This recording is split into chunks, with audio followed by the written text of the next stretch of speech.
All right, we are back for another episode of I still don't know what this show is yet, but I'm getting more comfortable and I like the way it sounds. That's a cool name for now. Let me put this remote down.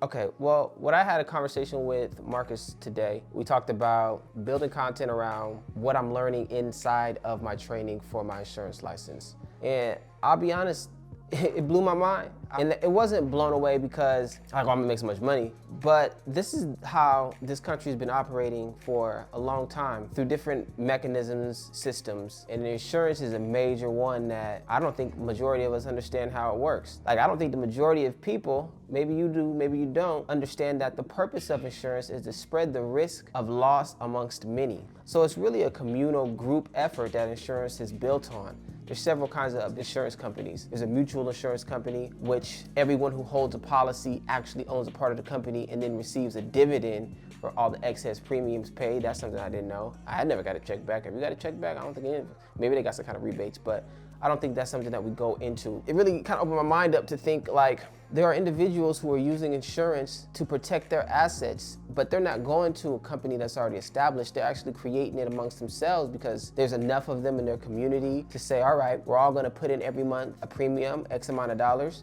with the hope that nobody goes through anything catastrophic. But in the situation that you do, you're able to take from the pot and handle what you need to handle. And if we all do what we're supposed to do, or things just don't happen to us like that, then at the end of the year, we get to count up our ducats and split the pie back amongst each other. So that concept in itself was very powerful to me. Extremely powerful. And I think that we need to start looking at insurance a little bit differently. It's not just a one-way street where your money goes and if something bad happens, you're protected, or if nothing bad happens, your money is just spent. You know, I don't know quite yet, but this is what I'm learning. So I'm just sharing with you what I learned as I uncover. I got a notebook downstairs that has my notes, and we'll probably dive into that, but I want to just start to lay the groundwork for what this channel is going to be about. You're taking this journey with me, and I'm thankful that you're here with me. I want to give a shout out to my beautiful wife, Jasmine. Jasmine, are you down there? Okay, you probably couldn't hear her. She said she's down there. She'll be in the background. You probably won't see her most of the time, but I wouldn't be able to do this without her. The way she supports me, what she believing in me, and being able to hold the house down and everything that she does, and more than that. But everything she does, I'm just so grateful for. So thank you, Jasmine.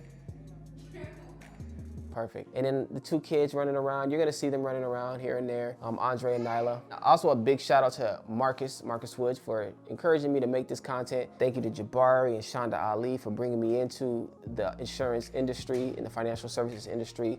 I'll go into my background a little bit later, but I think right now what's important is let's start to unpack this exam. So right now I'm studying for my license. And I'm going through the pre-training, you know, just to be able to study and pass the test. And I probably, or most people probably just go through this and learn it just to pass a test. But while I'm learning about the insurance to pass the test, I'm seeing ideas and products and different ways how I can differentiate myself within this industry. It's extremely competitive. This is what I've heard. I was talking to Joel. Joel is a good friend of mine. I think at the peak in late 90s, early 2000s, he had 30,000 agents, him and his partners, and he was doing very, very, very well in the insurance, especially life insurance industry. So he gave me some tips, he gave me some pointers. He said, focus on building your team and focus on selling your policies equally. Don't let one outweigh the other. So I took that to note. And another thing he said is focus on customer service. He said that's where a lot of people will lose their clients right there, is because they get them in, they sign them up, and then they just disappear. So I'm just listening. Again, we're in the beginning of this. You, me, and everyone here on this channel, we're gonna figure it out together. So stay tuned, tap in with me. There's some more content coming as I uncover things. Just wanna keep you updated with me as I learn, you learn. So again, I'm Steve L. Greer, Steve Lamont Greer. I don't know what I'm gonna say, but just call me Steve. And that's what it is,